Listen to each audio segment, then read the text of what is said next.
俄罗斯媒体称，红箭12导弹将在乌克兰战场痛击北约坦克。这一幕真的会发生吗？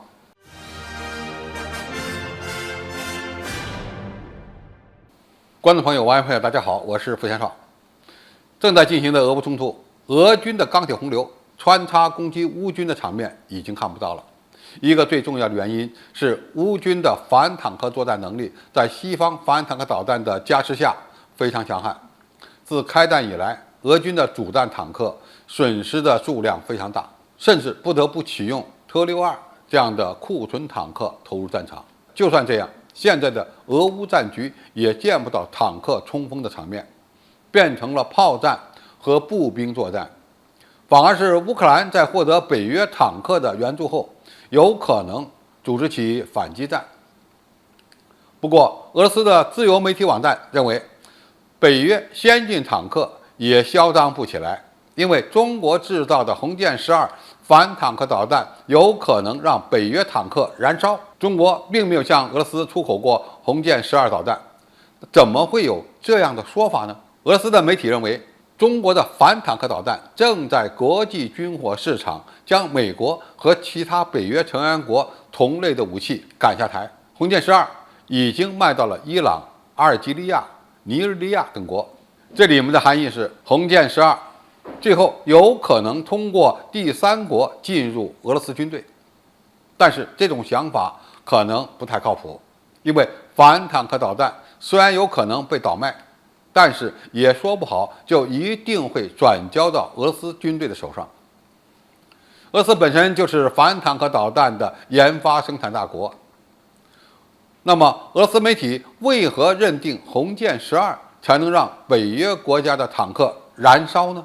那就要谈到红箭12反坦克导弹的特殊之处了。这种导弹是一种基于红外热成像和图像制导技术的反坦克武器系统，而俄罗斯军工企业在这一领域要比中国落后大概20年左右，所以俄罗斯媒体才会提出全套引进红旗12导弹，以填补俄军在这方面空白的想法。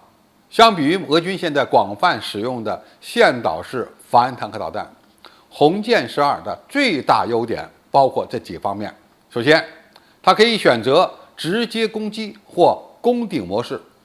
借助这种攻击模式，导弹会从坦克上方以几乎垂直的角度击中目标。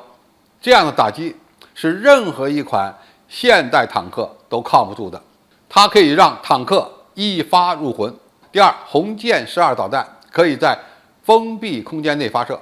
非常适合俄军打城市巷战。红箭12不是发动机直接点火的，而是先由一个助推发动机提供初始动力，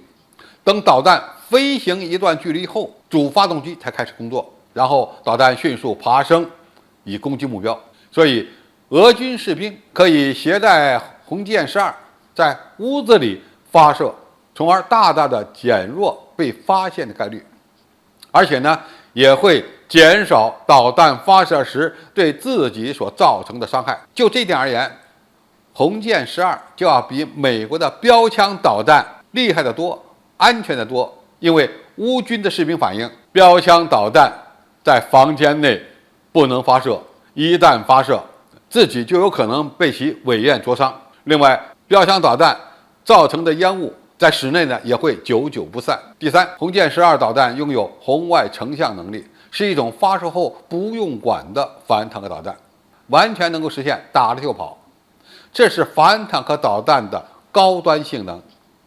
俄罗斯媒体认为，在现代的运动战中，这一点极为重要。中国保利公司的研究人员透露，该导弹采用非冷却的组件，可显著缩短导弹的发射准备时间，基本上可以做到看到就打，便于迅速捕捉战机，迅速对敌方目标发动攻击。当然，红箭12作为中国最高端的反坦克导弹，在破甲能力、模块化部署能力、性价比等方面也都非常优秀。那么，红箭12有可能在俄乌冲突中崭露头角吗？显然是不太可能的，因为中国对俄乌冲突的态度是劝和促谈，不大可能让最先进的反坦克导弹绕过第三国进入俄罗斯或者是乌克兰。等到战争结束之后，俄罗斯的确可以考虑引进中国的红箭12，但那是后话了。作为全球反坦克导弹的出口大国，俄罗斯军队可能还要过心理这一关。毕竟从中国买武器，对俄罗斯而言不大体面。好，今天的评述就到这里，谢谢大家收看，我们下期再见。